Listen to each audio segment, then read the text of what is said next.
Welcome to my presentation. My name is Jimena González-Ramírez. I'm an associate professor at the O'Malley School of Business at Manhattan College. In this video, you will learn how to combine media and team-based learning application exercises to engage students. Since 2003, scholars have been recommending that economics is taught in a more engaging way. That year, both Becker and Hoyt, in their respective articles, were vocal about the need to change the way economics is taught. Despite this goal almost 2 decades ago and the availability of more technology and teaching resources, the call to make economics more engaging persists. For example, Wooten and colleagues recommend making economics more relevant through current events and relatable examples.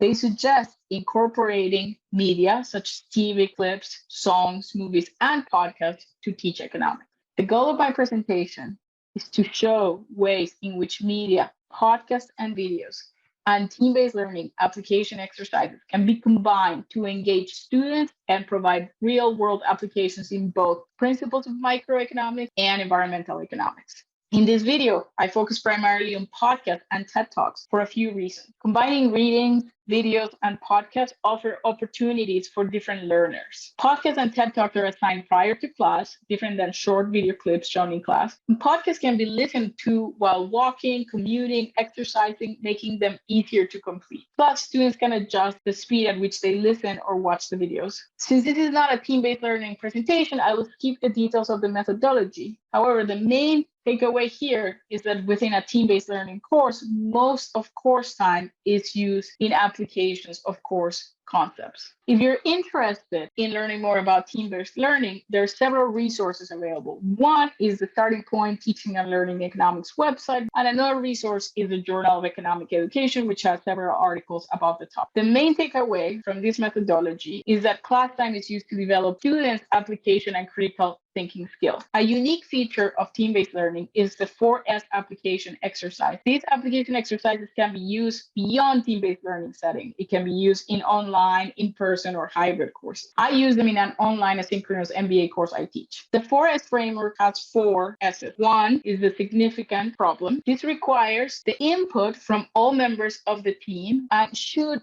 be somewhat complex with the possibility of ambiguous or contradictory, but plausible specific choice. It is critical that there's no obvious solution. The second S must be a specific choice. So multiple choice questions or ranking questions are eligible for this criteria. Third, it must be the same problem that the teams are solving or individuals are solving. And lastly, there must be simultaneous reporting of the answers. The unique feature of these problems is that there are numerous defensible choices. Answers have to be supported by in-depth understanding of material, for example, assumptions, theories, and models. And there are many possibilities for rich debriefing. It may be daunting to come up with 4S application exercise, but I have good news. There is an online library of exercises available within the Starting Point Teaching and Learning Economics. Within the team-based learning section, you will find a subsection of application exercises. There are currently 80 micro application exercises, 44 macro ones, and 50 of other topics. Electives fall within this category. This library was developed with the support of an NSF grant led by Phil, Mark, and Scott, who have done a tremendous job in promoting team-based learning and making this methodology more accessible to instructors. Now let's get to the central message of the video. I'm going to show you how to combine media and team-based learning application exercises to engage students. So first, the podcast or the video are listened or watched before class. During class, a TBL application exercise is given to students. This is completed individually or in teams. You can use an electronic device for the teams or the students to submit the answers. You may use Kahoot or Socrates. For online courses, I recommend using discussion forums and choosing the settings such that students are not able to see what other post until they post. If you're doing an online asynchronous course, I recommend that instead of written responses, you ask students to submit a video response within the discussion forum with the same setting. This will create a more central community and also will provide students practice for video interviews, which are more common these days. These activities are designed such that there's no consensus on a single choice to generate discussion across teams and individuals. This really generates in-depth discussions during the understanding of the concepts covered in class. Within a TBL setting, students work within their teams to make a choice. This is not so straightforward. There's a lot of discussion happening at the time. Then once teams decide, I use Socrative for a team member to submit the answer, and then I reveal the responses and we have a class discussion. I may ask a representative from a team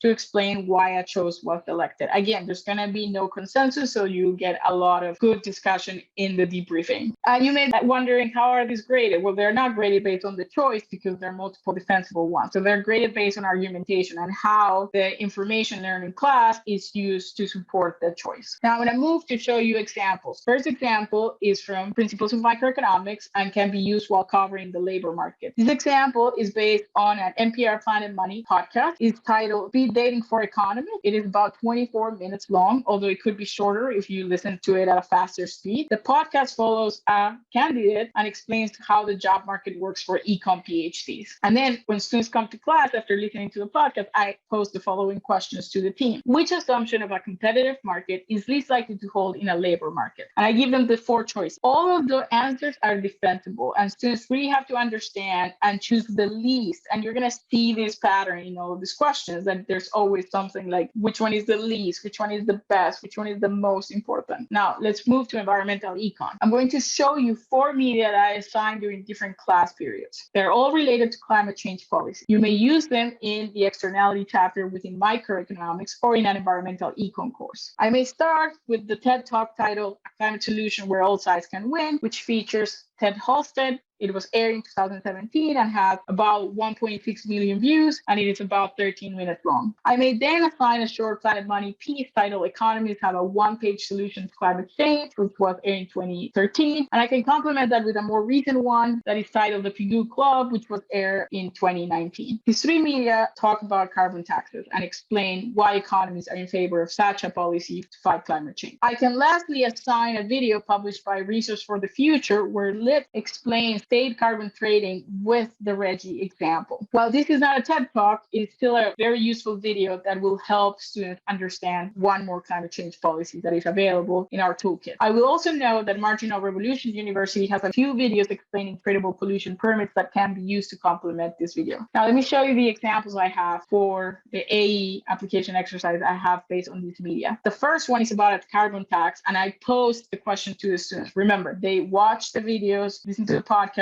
before class. What is the most important outcome, either positive or negative, to be considered in voting for or against a carbon tax? And there are 5 choices. Several students or teams typically choose D, less pollution, because that's the main purpose of the carbon tax. However, I have encountered students who choose A, B, or C, or even E, because all of the answers are consequences of a carbon tax. It provides a great for discussion about this topic within the classroom. The second example is about environmental policies. And I ask students, what is the best policy to decrease greenhouse gas emissions from vehicles in cities? The students have learned about these policies through course readings and media. I have talked about the license plate ban, which is where cities restrict drivers during peak hours or days based on the last digit of the license. My hometown, Bogota, has had this policy for several years, and there's substantial evidence that the policy does not work. Thus, from these options, students should discard the license plate ban. The other 3 alternatives are plausible and defensible. Many may argue that it is a combination of several policies. However, for the exercise, it is important to choose the best in their view. And this requires understanding cost benefits from each policy. What are the arguments in favor? What are the arguments against each of the policies? And this comes up in the discussion within the teams and later on in the general class discussion. I have received positive feedback from students about the usage of podcasts and TED Talks. Within the official student evaluations at the end of the course, I have asked 2 relevant questions to this video presentation. The first question asks for the agreement with this statement. The NPR Planet Money podcast episodes, videos, or news articles were interesting and connected course materials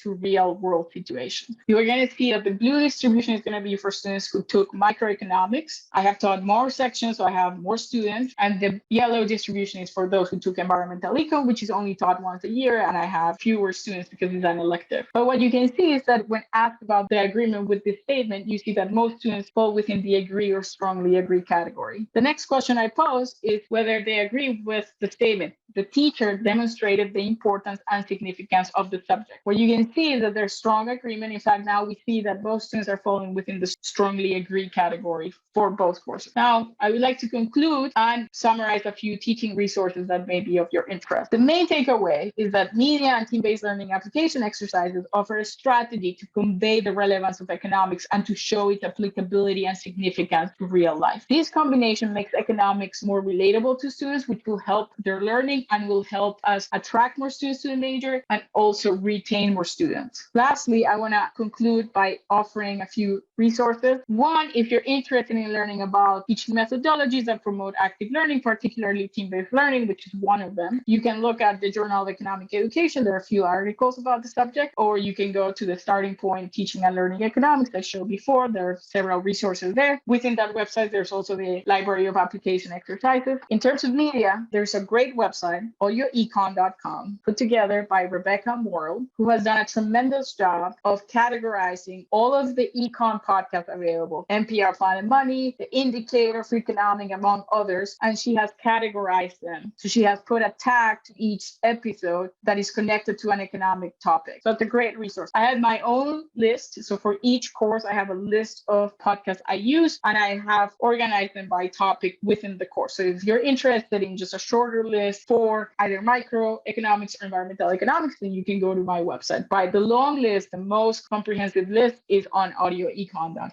Thank you, and feel free to reach out if you have any questions.